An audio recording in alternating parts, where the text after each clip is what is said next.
I love the early chapters of Xenoblade Chronicles 2, for many reasons such as the build-up, cosy atmosphere, and the bond we get with the characters. I see a lot of negativity towards the early chapters in Xenoblade 2, whether it's some scenes or it generally being slow paced. So today, I would like to hopefully change your mind. If you already do like the early game, please stick around to hear me talk about how perfect it is. Xenoblade 2 does a fantastic job of settling you in and building up to a point where the stakes get high at the end of chapter 3. The early chapters, however, help make that scene and all the others that follow more tense, emotional and gripping. What Xenoblade 2 does to get you settled into the world is brilliant. Starting off from the rainy title screen to being introduced to the beautiful Cloud Sea. Argentum is the first bit of open world we get, and it's bustling with life, and the cheerful music feels like home. It makes you feel ready to go and motivated for whatever lies ahead. When we reach Elysium, where Pyra is for the first time, it's such a contrast to what just happened on the boat. It's calming with breathtaking sights, but at the same time, mysterious as it's empty, unknown, and the constant chime of bells. This shows us how calming Pyra is herself, as she takes away the worries Rex has about being in the place after what just happened to him. It's a perfect introduction to Pyra. There are subtle bits in this scene too, like the chiming bells possibly representing something later on in the story, but I could talk about this all day, so let's move on. After the fight and landing in Gormott, we are greeted with the Gormotti forest, or the lower level of Gormott. The music is super relaxing and settles us into Gormott before we go outside to explore what's in store for us. I just love the vibe of this place, it feels so cozy every time I visit it. When we get into Gormott province for the first time, it shows us the scope of the game and lets you go freely to walk wherever you want. Well, kind of.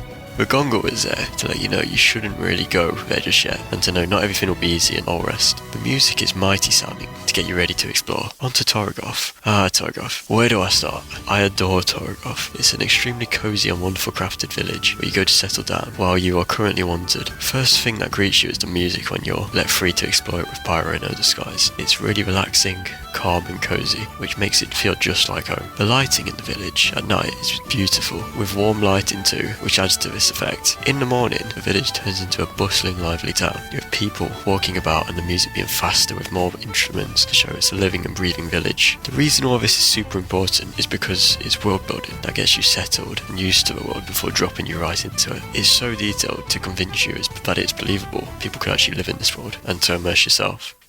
Pyra, being who the story is based around, it's important that it establishes who she is and to build a connection with the characters. That connection is also with yourself. When I played the game for the first time, I got to the campfire scene. I felt like we had been on a journey together and we were close at that point. When we start off from Elysium and we meet, we know very little about her and who she is, as discussed in the previous part of the video. At this point in the story, we know what type of lovable, caring person she is, and it makes us want to take her to Elysium no matter what. This is shown at the campfire scene when Pyra patches up Rex and tells us a bit more about her. It can be seen as early as our first encounter with her, as she saves Rex, giving him half her life force, which I don't know about you, but that sounds super generous if you ask me. Another example is when we crash land into Gormott and she saves Rex while caring for him.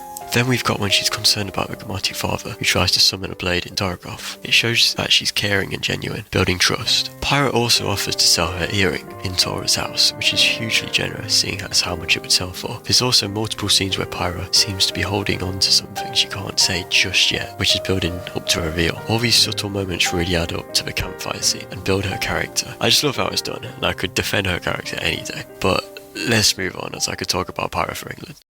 The bond we get with the characters during the early chapters are needed to build relationships too, and to get you caring for the characters before we get to proper fights, big plot moments. It's what Xenoblade is amazing at, getting you to spend so much time with these characters, battling, doing side quests, exploring the open world, and seeing their personalities, that when the plot points happen, it's more impactful because you've lived with them in this breathing world. It's also about seeing the characters themselves bond with each other and become closer, such as Rex becoming more passionate about protecting Pyra during his time on Gormott, Nia becoming closer with Rex, and everyone becoming more trustful of one another. On to Tora. He's a wacky character who does silly things for comedy, but is a reliable and trustworthy companion, as we see later on, and his quick thinking to help us in Torgoth. We get an introduction to Poppy and who she is, which is all that's needed for now, as her character is built upon later on, especially during the end. The mystery of Pyra as a whole, when she's looking upon the river when we first land in Gormott, is what hooks us in to find out more as well.